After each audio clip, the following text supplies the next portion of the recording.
Of course, the month I get a dog, there's a weird horror dog movie out. Nope, not talking about that movie. This one apparently, at least to me, I figured it was pretty dog themed, and it was pretty cool. Yes, fellas, we're talking about Shelby Oaks. I mean, apparently this movie came out in 2024. Never heard of this movie before. I haven't even watched the trailer. I just straight up raw dogged it. The only thing I knew about this movie was like the director got a lot of money from it or something. I don't know, some tweet on X Twitter. So speaking of that, since I didn't see no trailer, I don't know what is spoiler esque and what is spoiler free. So just expect heavy spoilers. Now looking into this movie, I definitely Blair Witch inspired. I mean, you have the lost tapes, the missing people. All of that was kind of more like meta and self-aware in a sense that in the beginning you find out about this YouTube channel named the Paranoid something. I don't remember. We're just gonna call them the Paranormans because that was a movie that I remember, and they go to Shelby Oaks, which is kind of this ghost town, and they get pretty much killed, and one of them gets kidnapped. Then it kind of cuts to like a documentary type film where it's like the girl who got kidnapped, her sister, whose name is Mia, which I'll come back to later. Um, I did remember that name. I'm very good at that stuff now. Wow, look at me. No, I'm not. That's the only one I'm gonna remember. But Mia, the girl's sister who was kidnapped in the lost tape video of the YouTube channel, gives an interview about how her sister's always had nightmares when she was little about like someone watching her from a window, which was pretty cool. And then it breaks from the documentary. Some dude offs himself. And yeah, then it breaks to the title screen. And I'm like, wow, cool, bunch of lore drop. Now I just want to say before we get into the movie though, it's very heavily Blair Witch inspired. I mean, you have the lost tapes, and then you have like demonology and stuff, which I would consider in that realm of supernatural. But it also like it gave me a bunch of Resident Evil vibes. You know, like Resident Evil 7 to be specific, like with Biohazard, because like I'll explain. But it's pretty cool. I never thought of like weirdly mashing like an old classic horror movie with a really fun video game, and that's kind of what you get with Shelby Oaks. I'm gonna be honest with you, I only remembered Mia because that's like the wife baddie in Resident Evil 7 Biohazard that you have to save, and that's why I remembered it. Anyways, back to the point. The dude who offs himself has a little tape there, and it's another missing tape of her sister, and basically it's pretty much what happened with the rest of the night. Everyone gets murdered. She gets kidnapped. What did we really expect there? You know, they were missing for 12 years, so there's a big time gap. I don't know, pretty spooky.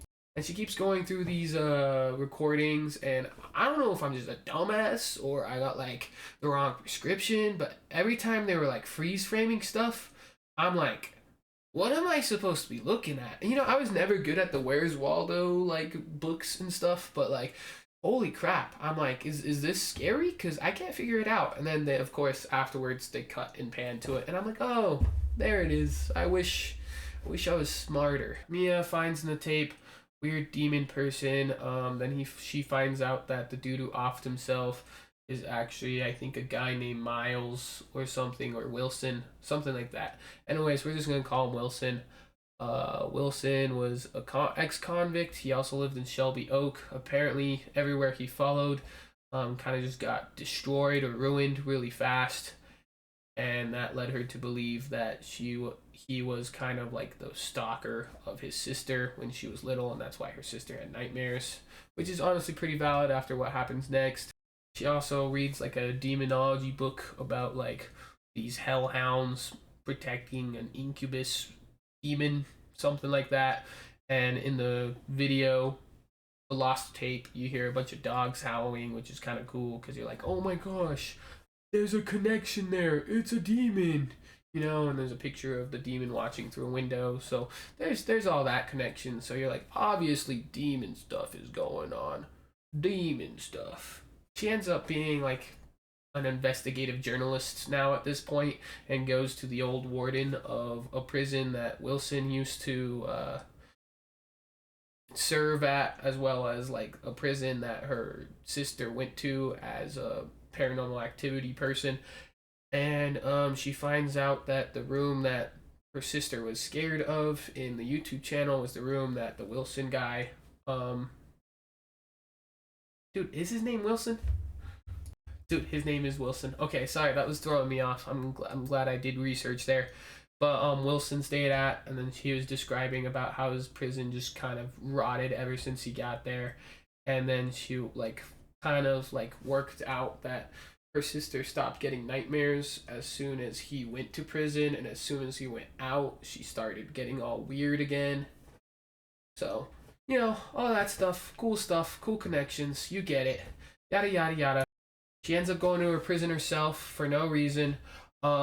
Really strange nitpick here. She brings a flashlight, and she also has a spare flashlight in her truck. I don't know why she didn't bring like both flashlights, because of course it just so happens that her flashlight goes off in the prison, and I'm just like, man, you had the one in the truck all along, and you just like, and she also had her phone, so like you had that to turn on. So I don't know. It's just there's so many like ways to get light. Like it was scary. There's this dog that is in the prison that she has also seen outside her house. A hellhound, I guess, that's kind of like guiding her and following her around, and then you kind of see demonic arm stop the dog from biting her face off in the prison, and then she runs away. Then she ends up going to Shelby Oaks Amusement Park, and the dog guides her into this like weird mobile home. And what's cool is this is where it gets pretty interesting, you know, interesting. This is where I see like a lot of the Resident Evil 7 inspiration from. I mean, you kind of see it sometimes a little bit in like the prison, I would say, because you know, you look at the walls and you're like, oh, this shit is like asbestos driven, rotting, moldy, gross. But once you go to this RV, you can just see how like this mobile home, you can just see how like dirty and gross it is. Like once you enter, you like notice that something's off. The food is gross, gray.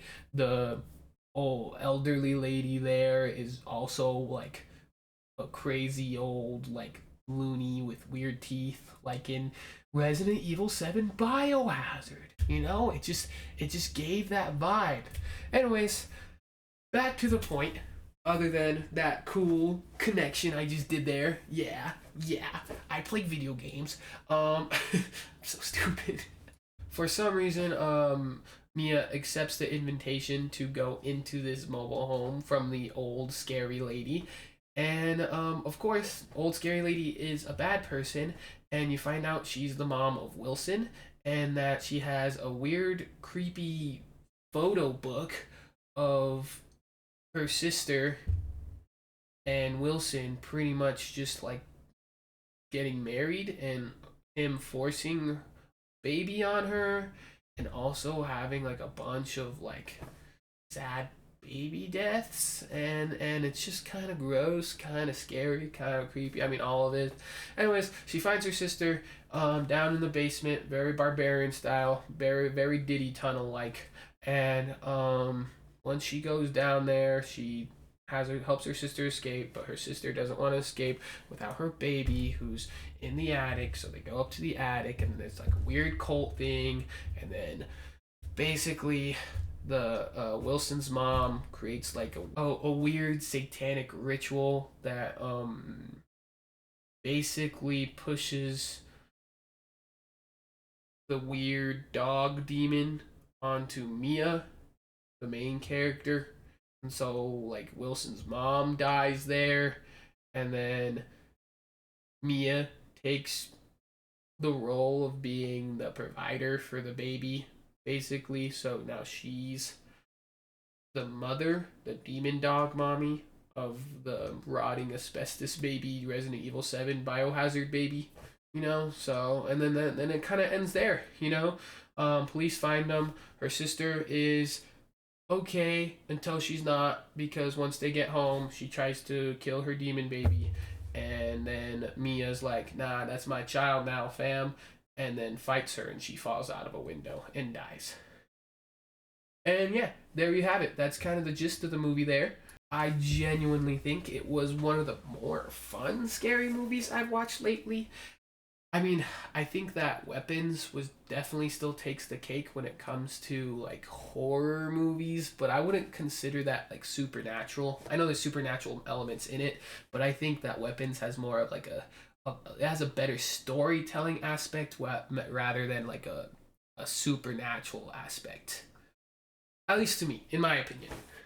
Overall, this movie ends up being a very unique interpretation of like a transfer of power. You know, you have like Wilson's mom transferring her demonic powers to Mia, and then the demon baby basically becoming the next Wilson, which puts a unique twist on, I guess, this horror element, which is why some people have been comparing it, I guess, to like Hereditary, because it's a transfer of power. However, I do kind of feel like it's skipping a mark because it's not really creating anything new.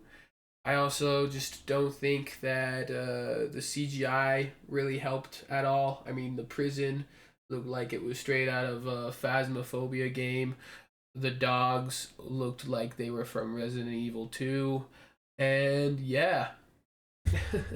My friend was also talking about this in the movie theaters after we watched the movie, that these are one of the movies where once you find out what the big mysterious supernatural thing is, it kind of just becomes mundane.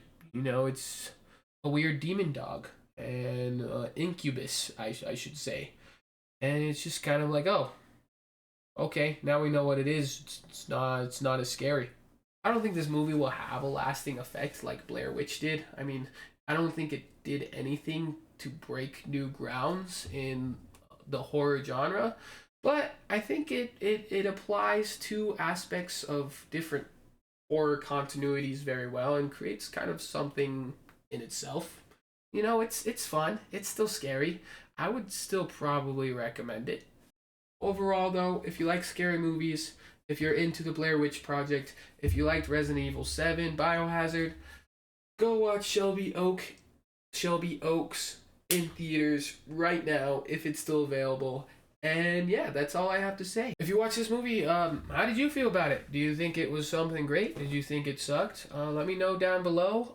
Please like this video, and yeah, thanks for watching all the way. Have a good one, guys.